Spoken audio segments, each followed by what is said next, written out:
Hello friends, good morning. देखिए, हम देख रहे थे कि किसी फलन को ये चेक कर रहे थे कि किस अंतराल में वर्धमान है और किस अंतराल में ह्रासमान है। तो इसके लिए आपको एग्जांपल नंबर 13 में दिया है कि आपको बताना है कि एफ थीटा है जो आपको दिया है 4 sin थीटा बटे 2 cos थीटा। ये 0 से लेकर π/2 में क्या है, वर्धमान है। ये आपको प्रूव करना है। इसका मतलब आपको प्रूव करना है कि जो एफ डैश थीटा है वो क्या है, ग्रेटर देन 0 है। और थीटा का मान कहा जाएगा 0 से π/2 में। यदि आप ये प्रूव कर देते हो, जब थीटा का मान 0 से लेकर π/2 में है तो एफ डैश थीटा क्या है, ग्रेटर देन 0 है। तो हम कह सकते हैं कि एफ थीटा क्या है, वर्धमान फलन है। अर्थात यदि आपको एफ डैश थीटा निकालना है, सबसे पहले तो निकालिए F dash theta. F dash theta निकालेंगे तो क्या हो जाएगा, हर स्थिर अंश का अवकलन मतलब कितना हो जाएगा 4 cos थीटा। अरे sin थीटा का अवकलन क्या हो जाएगा, cos थीटा माइनस अंश स्थिर हर का अवकलन, इसका अवकलन कितना हो जाएगा माइनस के sin थीटा बटे 2 प्लस cos थीटा का होल स्क्वायर। तो ये देखिए कितना हो गया, ये हो गया आपका 2 plus cos theta into 4 cos theta plus 4 sin square theta बटे 2 प्लस cos थीटा का होल स्क्वायर। इसको और सॉल्व कर लीजिए तो ये हो जाएगा आपका 8 cos theta plus 4 cos square theta plus 4 sin square theta बटे 2 प्लस cos थीटा का होल स्क्वायर। ये आपको कितना हो जाएगा, 4 कॉमन ले लेंगे, sin square theta plus cos square theta कितना हो जाएगा, 1 हो जाएगा। तो ये आएगा 8 cos थीटा प्लस 4 बटे 2 प्लस cos थीटा का होल स्क्वायर कितना आएगा 8 प्लस 4 बटे। देखिए इसमें क्वेश्चन में आपका अधूरा क्वेश्चन था, इसमें माइनस थीटा और है तो इसके बाद क्या हो जाएगा, इधर हो जाएगा माइनस के 1। थीटा का अपन कितना हो जाएगा a, यहाँ पे भी क्या हो जाएगा माइनस 1, यहाँ पे भी क्या हो जाएगा माइनस 1 और यहाँ पे भी क्या हो जाएगा माइनस के 1। तो देखिए क्या मिलेगा आपको, ये हो जाएगा आपका 8 cos theta plus 4, 8 cos theta plus 4 minus 2 plus cos theta का होल स्क्वायर बटे 2 प्लस cos थीटा का होल स्क्वायर। ऐसे मिली आपने, इसको इधर गुणा कर देंगे ना, 2 प्लस cos थीटा का होल स्क्वायर।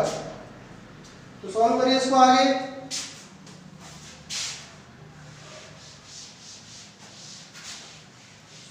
तो ये मिलेगा आपको एफ थीटा आ जाएगा आपका, एफ थीटा बराबर, इसको खोल दीजिए एक बार, 8 cos theta plus 4 minus a plus b का स्क्वायर करिए, 4 plus cos square theta plus 4 cos theta बटे 2 प्लस cos थीटा का होल स्क्वायर। तो ये हो जाएगा आपका एफ डैश थीटा बराबर 4 से 4 कैंसिल हो जाएगा, ये आपका 8 cos थीटा, ये आपके 4 cos थीटा, ये क्या बचेगा 4 cos theta minus cos square theta बटे 2 प्लस cos थीटा का होल स्क्वायर। इसको आप लिख सकते हो एफ डैश थीटा बराबर, cos थीटा आपने कॉमन ले लिया तो ये आ गया 4 माइनस cos थीटा बटे 2 प्लस cos थीटा का होल स्क्वायर। अब देखिए पहला काम आपने कर लिया है, सबसे पहले आपने क्या निकाला है एफ डैश थीटा, और एफ डैश थीटा आपको मिला है cos theta into 4 minus cos theta बटे 2 प्लस कॉस थीटा का होल स्क्वायर। दूसरा काम क्या है, एफ डैश थीटा को 0 के बराबर रखते हैं। सबसे उसके बाद क्या रखते हैं, एफ डैश थीटा बराबर 0। तो रखिए कितना हो जाएगा, cos theta into 4 minus cos theta बटे 2 प्लस कॉस थीटा का होल स्क्वायर बराबर 0। तो ये आ गया आपका cos theta into 4 minus cos theta बराबर 0। अब देखिए या तो कॉस थीटा का मान 0 होगा या फिर 4 माइनस कॉस थीटा 0 होगा, या तो ये 0 होगा फिर या फिर ये 0 होगा। ये 0 संभव नहीं है क्योंकि कॉस थीटा का मान कभी 4 हो ही नहीं सकता, क्योंकि कॉस थीटा -1 से लेकर 1 तक होता है। कॉस थीटा की अधिकतम वैल्यू कितनी होती है, 1, तो कभी भी 0 के बराबर नहीं होगा। इसको 0 कब होगा जब कॉस थीटा 4 हो, और कॉस थीटा तो कोई भी थीटा नहीं है जिसके लिए कॉस थीटा क्या आ जाए 4। कॉस थीटा का न्यूनतम मान -1 होता है और अधिकतम मान 1 होता है। ये तो -1 और 1 के बीच में ही इसकी वैल्यू डांस करती है, इसलिए ये कभी भी 0 के बराबर नहीं होगा। तो कॉस थीटा क्या हो जाएगा आपका 0। तो यहाँ से थीटा कितना निकाल सकते हो आप, π/2।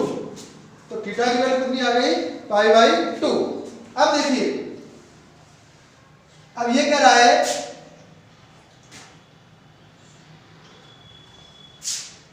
तो आपने क्या कर दिया, जो पूरा रियल लाइन है उसको 2 भागों में डिवाइड कर दिया। कितने भागों में डिवाइड कर दिया, 2 भागों में डिवाइड कर दिया।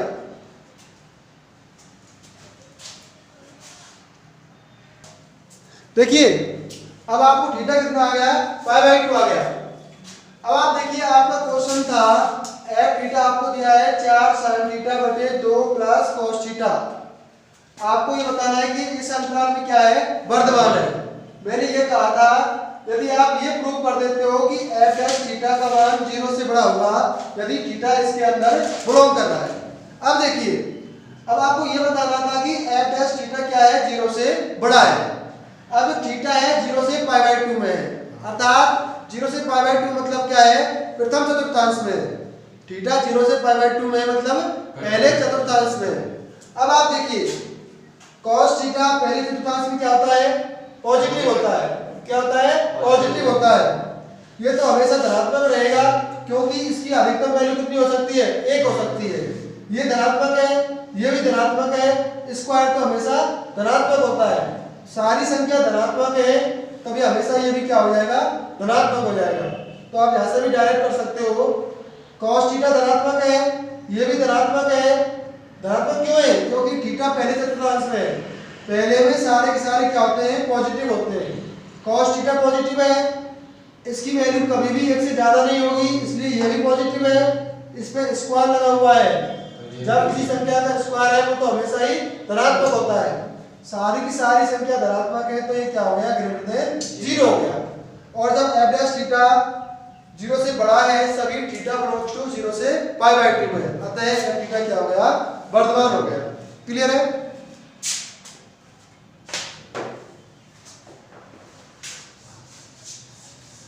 आपको ये निकालने की भी आवश्यकता नहीं है।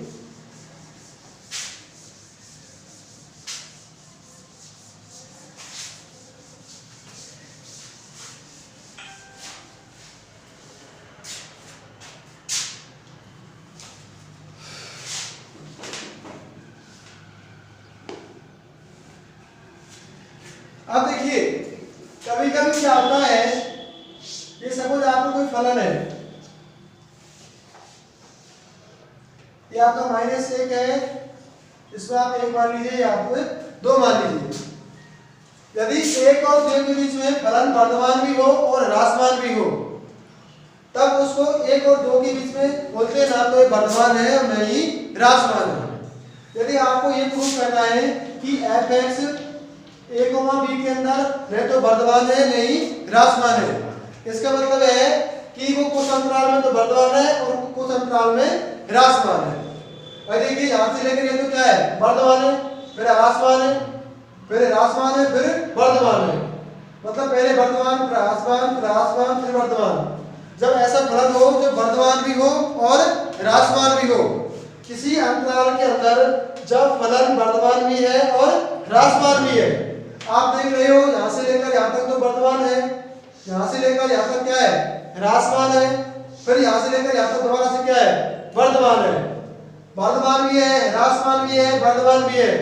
जब किसी अंतराल के अंदर फलन वर्धमान भी है और ह्रासमान भी है, तब उस फलन f(x) को इस अंतराल में क्या बोलते हैं, नहीं तो वर्धमान है नहीं ह्रासमान है। क्लियर है? लिख लीजिए, यदि फलन f(x) खुले अंतराल a, b में, लिख लीजिए इसको, यदि फलन f(x) खुले अंतराल a, b में वर्धमान भी है और ह्रासमान भी है, यदि फलन f(x) किसी अंतराल में वर्धमान भी है और ह्रासमान भी है, तब उस फलन को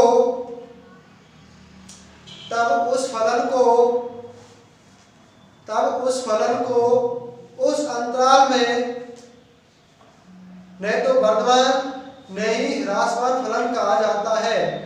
नहीं तो वर्धमान और न ही ह्रासमान फलन कहा जाता है। जब किसी अंतराल में फलन वर्धमान भी है और ह्रासमान भी है, तब उस अंतराल में फलन को नहीं तो वर्धमान कहेंगे नहीं ह्रासमान कहेंगे। ठीक है? तो देखिए,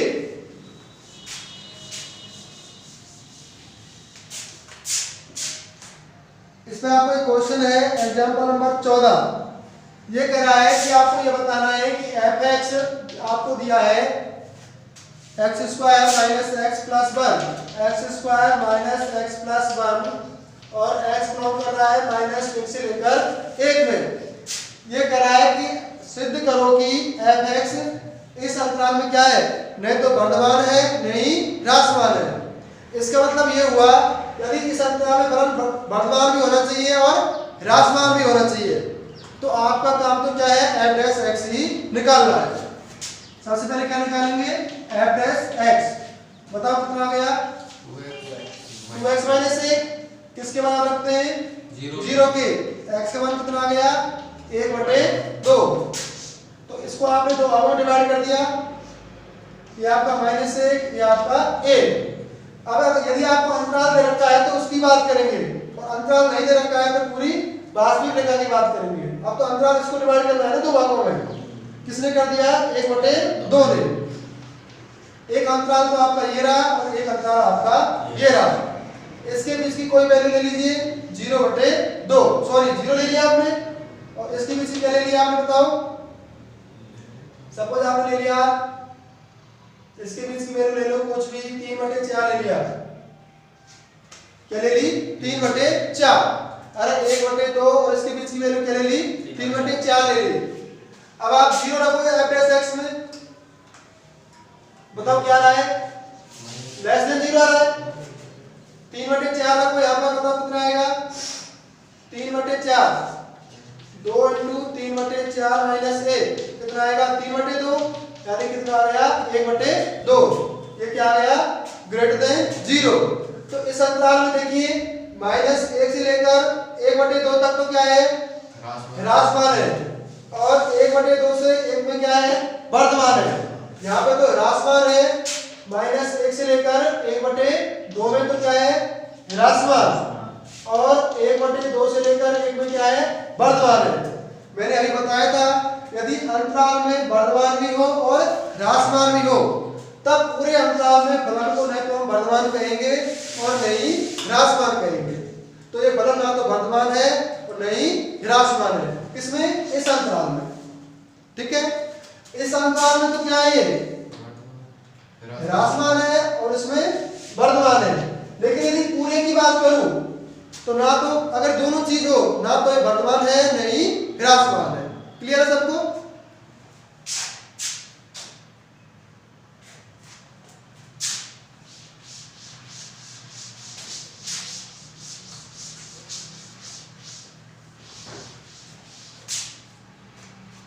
दोबारा से देखिए, कोई फलन f(x) खुले अंतराल a, b में ह्रासमान नए वर्तमान कब होता है?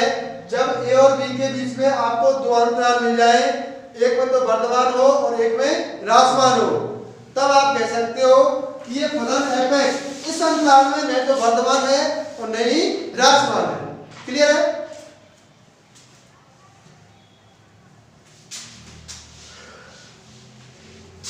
इसका लास्ट क्वेश्चन देखिए, लास्ट एग्जांपल, ए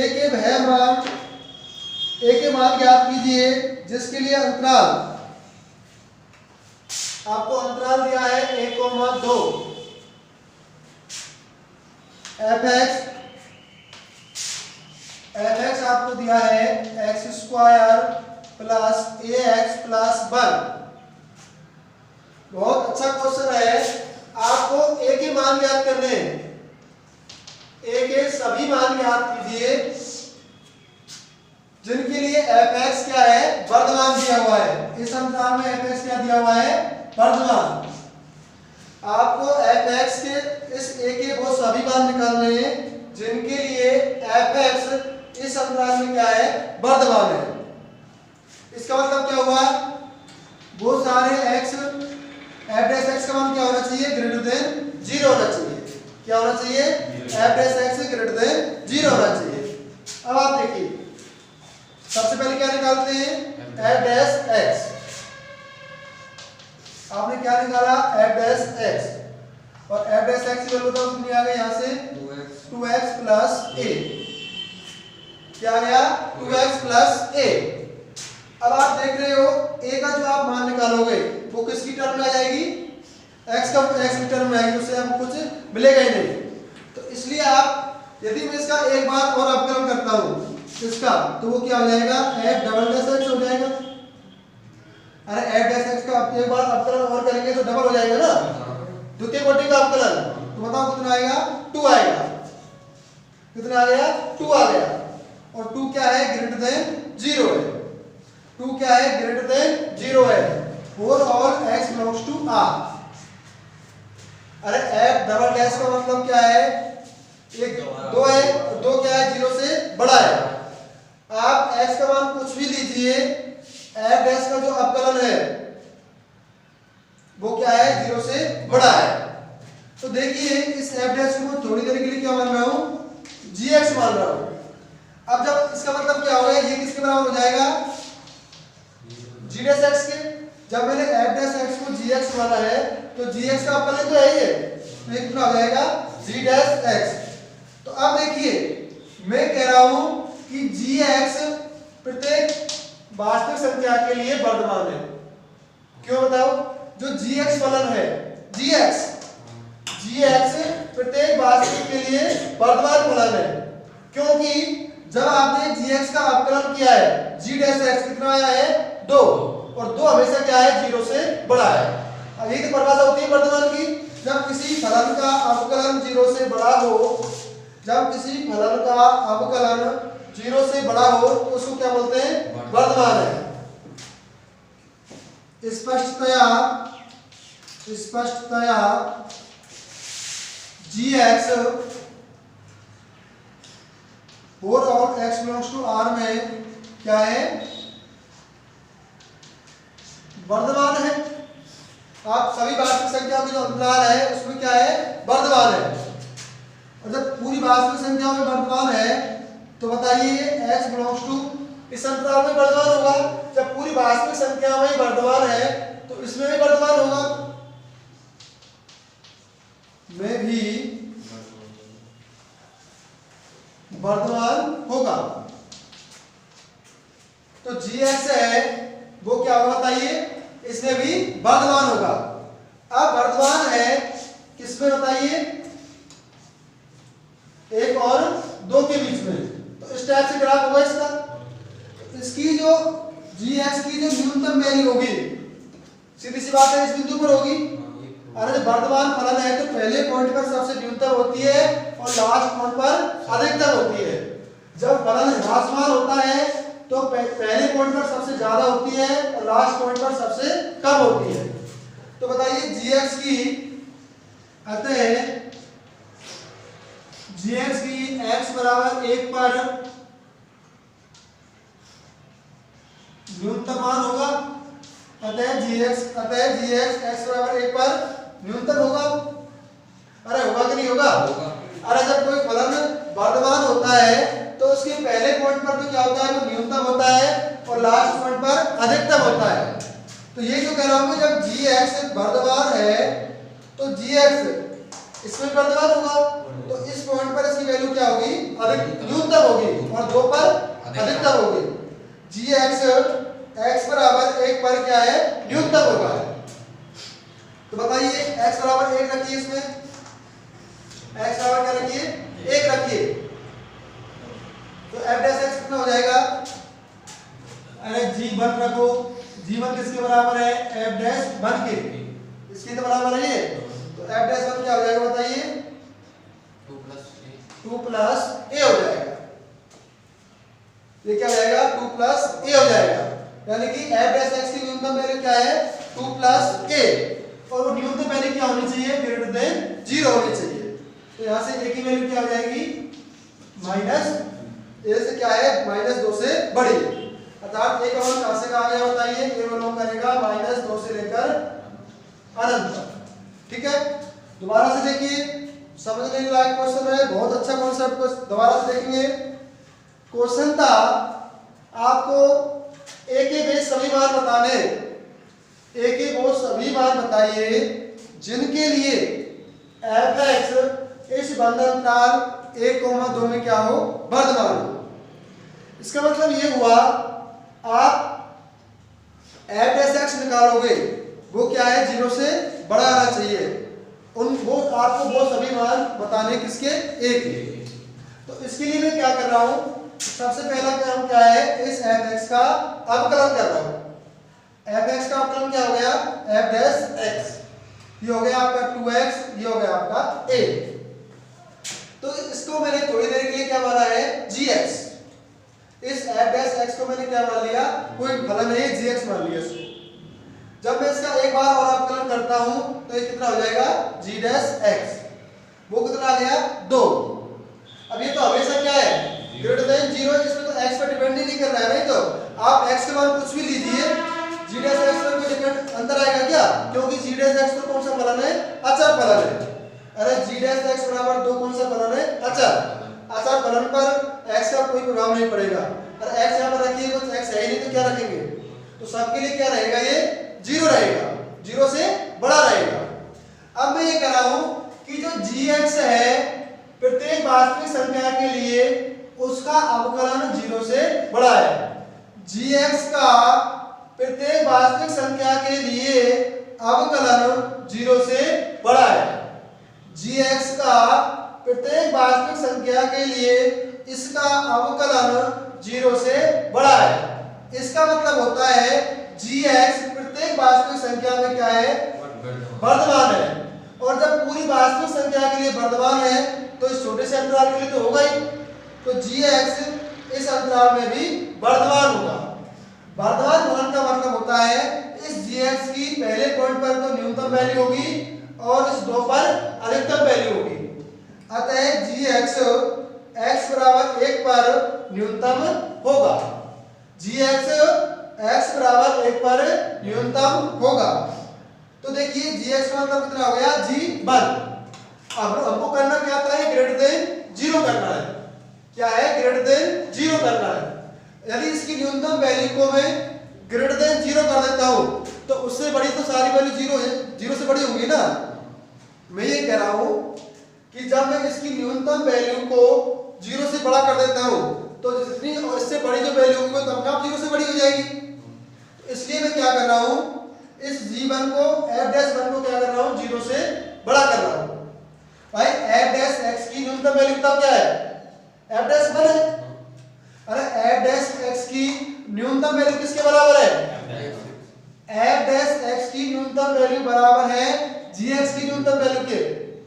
बात दोनों ही है ना, ये f'(x) की न्यूनतम वैल्यू बराबर है gx की न्यूनतम वैल्यू के, और gx की न्यूनतम वैल्यू क्या है, gx की x बराबर 1 पर क्या है, न्यूनतम वैल्यू। यानी कि x बराबर 1 रख देते हो तो gx क्या हो जाता है, न्यूनतम हो जाता है। अब यदि मैं न्यूनतम वैल्यू को ग्रेटर देन 0 कर देता हूं तो इससे जो अधिकतम वैल्यू आएंगी वो तो स्वतः ही 0 से बड़ी हो जाएगी। तो यदि 2 + a बराबर 0 से बड़ा है, a कितना आ जाएगा, -2 से बड़ा। तो आप एक हाथ से कब बिलोंग करेगा, -2 से लेकर अनंत तक। a का मान क्या होना चाहिए आपका, -2 से बड़ा होना चाहिए। क्लियर है। तो ये क्वेश्चन अच्छा क्वेश्चन है, रटना नहीं है, सबको कॉन्सेप्ट क्लियर होने चाहिए। दोबारा डायरेक्टिव इसलिए निकाल रहा हूं इस कॉन्सेप्ट का यूज करने के लिए।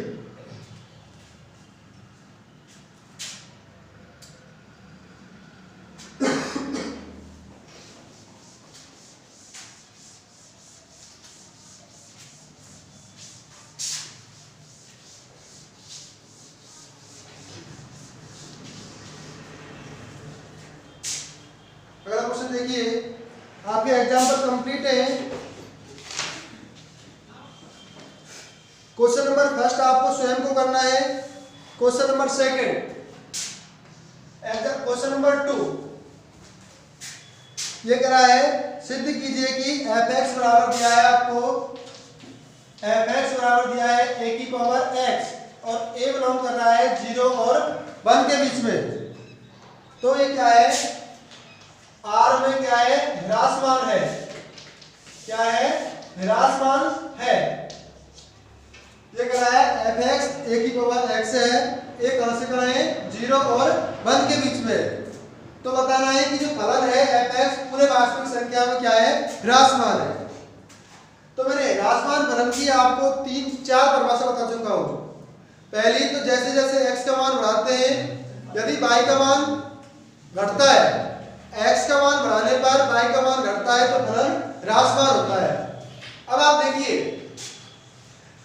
ये क्या है, y है, सीधी सी बात है। f(x) को क्या मानते हैं आप, y है। उस परिभाषा से यूज कर सकते हैं डायरेक्ट। y बराबर क्या दिया हुआ आपको, a की पावर x और a कहां से कहां बिलोंग कर रहा है, 0 और 1 के बीच में। तो बताइए, मैंने आपको एक बात पहले और बताई थी, जब कोई संख्या 0 और 1 के बीच में होती है, सपोज आप 1/2 मानिए, उसकी घात 1 करो कितना आएगा, 1/2। उसकी घात 2 करो कितना आएगा, 1/4। इसकी घात 3 करो कितना आएगा, 1/8। जब कोई संख्या 0 और 1 के बीच में होती है, उसकी घात बढ़ाने पर उसका मान घटता है ना कि बढ़ता। 1/2 की घात आपने 1 किया तो 1/2 आया, 1/2 की घात 2 की तो कितना आया, 1/4। तो घट रहा है, बढ़ रहा है, घट रहा है। तो जब संख्या 0 और 1 के बीच में होती है, उसकी घात बढ़ाने पर उसका मान घटता है ना कि बढ़ता। 1 से बड़ा है तो हमेशा बढ़ेगा ही। जैसे कि आप 2 की घात बढ़ाएंगे तो उसका मान बढ़ेगा ही। 2 की घात 1 2 आएगा, 2 की घात 2 4 आएगा, 2 की घात 3 8 आएगा। तो ये कॉन्सेप्ट है, बहुत जगह काम में आता है। जब संख्या 0 और 1 के बीच में होती है तो उसकी घात बढ़ाने पर उसका मान घटता है। तो देखिए ये आपको दिया है 0 और 1 के बीच में। इसका मतलब क्या हुआ, यदि आप x का मान बढ़ाते हो, x का मान क्या करते हैं, बढ़ाते हैं, तो ये क्या हुआ, a की पावर x, तो a की पावर x घटता है, a की पावर x घटता है।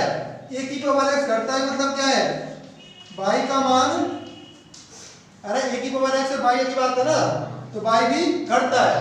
और ये मैंने आपको बताया था, यदि x बढ़ाने पर, यदि x बढ़ाने पर y का मान घटे तो फलन क्या होता है, ह्रासमान होता है। पहली परिभाषा। यहां पर इसको कैसे कर सकते हैं,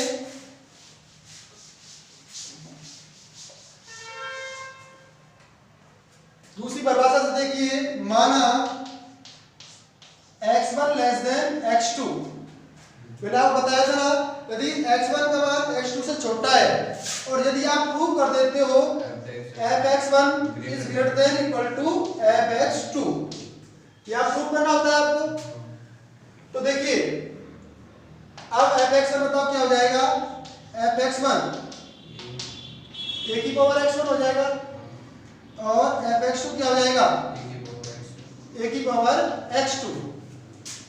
मैंने आपको बताया था x1 क्या है, x2 से छोटा है, x1 x2 से छोटा है।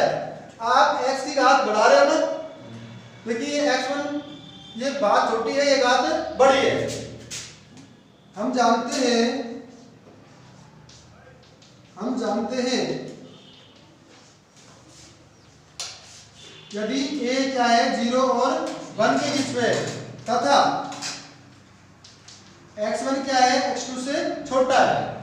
अरे a क्या है 0 और 1 के बीच में और x1 क्या है x2 से छोटा है, तो आप जब a की घात ax1 क्या हो जाएगा बताइए, ax1 बड़ा हो जाएगा किससे, a की घात x2 से। यदि आप घात बढ़ाओगे, अरे x1 छोटा है x2 बड़ा है, ये ना कि इसकी घात छोटी है इसकी घात बड़ी है, तो छोटी घात वाला क्या होगा, बड़ा होगा। क्लियर है?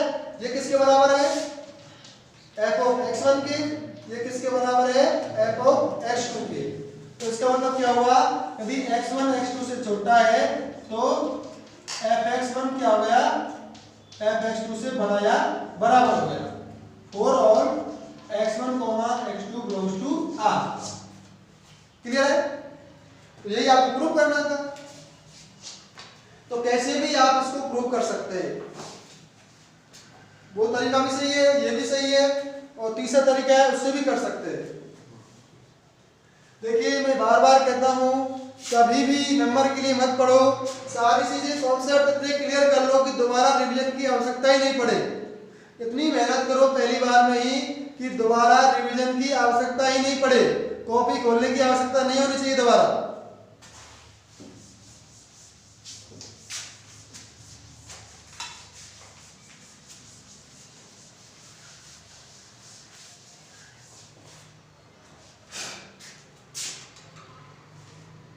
इसके बाद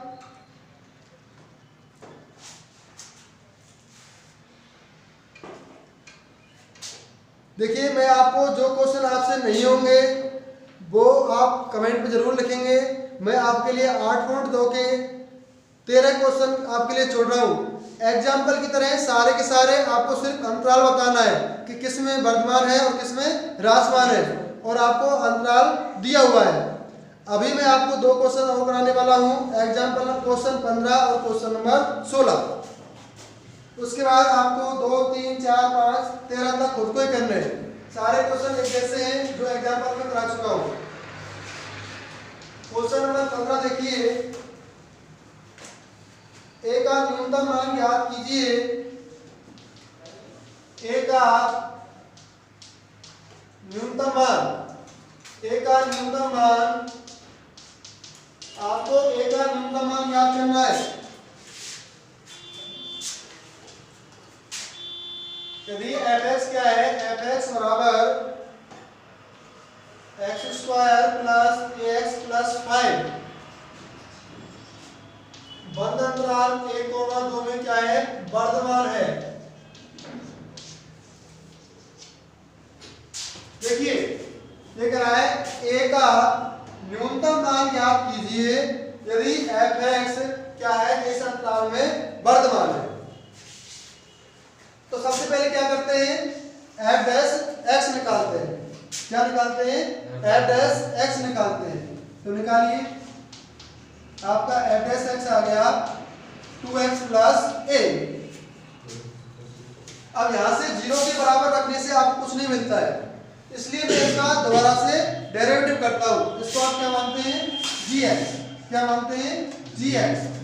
इसका अवकलन करते हैं तो ये हो जाएगा g डैश x। इसको आप लिख सकते हो f डबल डैश x बराबर हो गया 2। और ये 2 हमेशा क्या होता है, 0 से बड़ा होता है। आप कोई भी x लीजिए r के अंदर से, आप कोई भी r लीजिए, यानी कोई वास्तविक संख्या लीजिए, g डैश x तो हमेशा क्या है, 0 से बड़ा है। और g डैश x हमेशा 0 से बड़ा है। इसका मतलब है आपका जो gx फलन है वो क्या है, वर्धमान फलन है। जब किसी फलन का अवकलन 0 से बड़ा हो तो उसको क्या बोलते हैं, वर्धमान फलन। और जब किसी फलन का अवकलन 0 से छोटा हो तो उसको ह्रासमान फलन। तो gx क्या हो गया, वर्धमान हो गया। किसके लिए? प्रत्येक वास्तविक संख्या के लिए। अतः gx क्या है? प्रत्येक वास्तविक संख्या के लिए वर्धमान है। तो इसके मतलब इसमें वर्धमान होगा। gx 1,2 में भी वर्धमान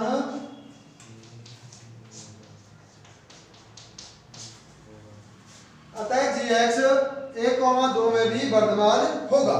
अब देखिए, अब सीधी सी बात है, gx इसमें वर्तमान है तो इसकी न्यूनतम वैल्यू कहां पे होगी? 1 पर और अधिकतम वैल्यू 2 पर। और ह्रासमान के लिए उल्टा होता है, 1 पर इसकी अधिकतम वैल्यू और 2 पर न्यूनतम। तब जब फलन gx क्या होता? ह्रासमान। तो देखिए gx x बराबर 1 पर न्यूनतम होगा। क्लियर है? इसका मतलब क्या हुआ? f डैश x बराबर 1 पर न्यूनतम होगा। एक ही बात हो गई ना ये? gx x बराबर 1 पर, gx और f डैश x तो एक ही है ना। तो बताओ इसकी वैल्यू क्या हो जाएगी? f डैश x न्यूनतम क्या है? x बराबर 1 पर 2 प्लस a क्या है? 2 प्लस a। ये क्या है? ग्रेटर देन इक्वल टू 0 होना चाहिए। तो a क्या होगा? Greater than equal to -2। तो a की वैल्यू न्यूनतम वैल्यू क्या हो जाएगी? अरे a की न्यूनतम वैल्यू ये -2 से स्टार्ट हो रहा है ना, ये क्या हो गया? -2 से लेकर अनंत। ये बन गया ना ये।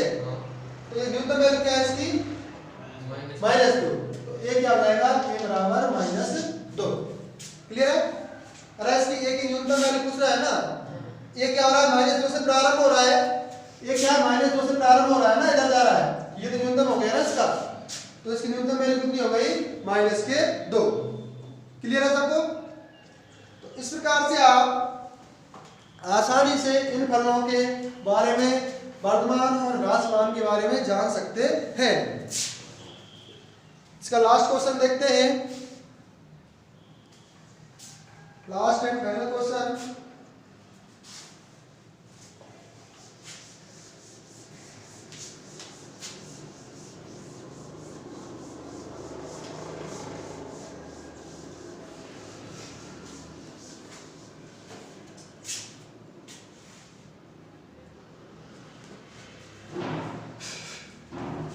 क्वेश्चन नंबर 16 आपको दिया है fx बराबर tan inverse sin x plus cos x, sin x plus cos x। और ये बता रहा है कि x बिलोंग्स टू 0 से π/4 में वर्धमान है।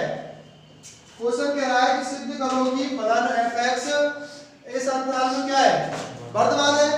इसका मतलब हमको प्रूव करना है कि f डैश x क्या होगा? 0 से बड़ा होगा। कब? x का बिलोंग कर रहा है 0 से π/4 में। क्वेश्चन ये तो है, यदि मैं ये प्रूव कर देता हूं कि f dash x belongs to 0 से π/4 में क्या है? 0 से बड़ा है, तो आपका काम चल जाएगा। इसके लिए आपको क्या निकालना पड़ेगा? सबसे पहले f डैश x निकालना होगा। तो निकालिए f dash x, tan inverse x का फलन क्या होता है? 1/1 प्लस x स्क्वायर। x की जगह पे ये है तो इसका कर दीजिए sin x plus cos x का होल स्क्वायर। ये होता है ना 1/1 प्लस पूरा पूरा x है इनटू, फिर इसका फलन करेंगे sin x कितना हो जाएगा? cos x कितना हो जाएगा? माइनस के sin x। तो ये आ गया आपका f डैश x बराबर cos x minus sin x बटे 1 plus sin x plus cos x का होल स्क्वायर। अब आप देखिए जो f डैश का चिन्ह है पॉजिटिव आएगा कि नेगेटिव आएगा, वो सिर्फ अंश पे डिपेंड करेगा, क्योंकि ये धनात्मक है, ये भी धनात्मक है, क्योंकि तो स्क्वायर है ना। तो सिर्फ यदि ये पॉजिटिव हुआ तो ये पॉजिटिव हो जाएगा, और ये नेगेटिव हुआ तो ये भी नेगेटिव हो जाएगा। तो देखिए अब बताइए, जब x का मान 0 और π/4 के बीच में है तो cos बड़ा होता है कि sin की वैल्यू बड़ी होती है? आपने ग्राफ देखा होगा, sin x का ग्राफ होता है इस टाइप से, ये आपका sin x का ग्राफ है, ये 0 पर और ये पाई पर, और cos x का ग्राफ होता है इस टाइप से, जो होता है π/2 पर, और ये दोनों आप प्रतिशत करते हैं ये π/4 पर। तो देखिए 0 से लेकर π/4 में ये किसका ग्राफ है? cos x का, और ये किसका ग्राफ है? sin x का। तो आप देख रहे हो y की वैल्यू बताओ, sin के लिए ज्यादा है कि cos के लिए ज्यादा है? ये तो sin के लिए y की वैल्यू ये है, cos के लिए ये है, cos की वैल्यू ज्यादा है ना। तो 0 से π/4 में कौन सा बड़ा है? cos का ग्राफ बड़ा है। तो cos बड़ा है और sin छोटा है, यानी कि cos x minus sin x क्या हो जाएगा? ग्रेटर देन 0 हो जाएगा। अरे ये जो बड़ा है ये छोटी वैल्यू है, बड़ी में से छोटी वैल्यू घटाएंगे तो धनात्मक ही तो आएगी। जब ये धनात्मक है और ये भी धनात्मक है तो ये दोनों धनात्मक है तो क्या आएगा? ग्रेटर देन 0 आएगा। और जब x बिलोंग कर रहा है 0 से π/4 में, f(x) क्या हो गया? ग्रेटर देन 0 आ गया। यही आपको प्रूव करना। क्लियर है? तो इस प्रकार से आप आसानी से बता सकते हो वर्धमान और ह्रासमान फलन के बारे में। थैंक यू, धन्यवाद सभी को। देखिए ये टॉपिक बहुत अच्छा है। यदि किसी का कोई भी किसी प्रकार का कंफ्यूजन है, मैं बार बार यही कहता हूँ, किताब से बाहर पढ़ो, कोई सी किताब करो, कोई समस्या आती है उसको पूछो, फिर क्वेश्चन रखने से कुछ नहीं होएगा। क्लियर है?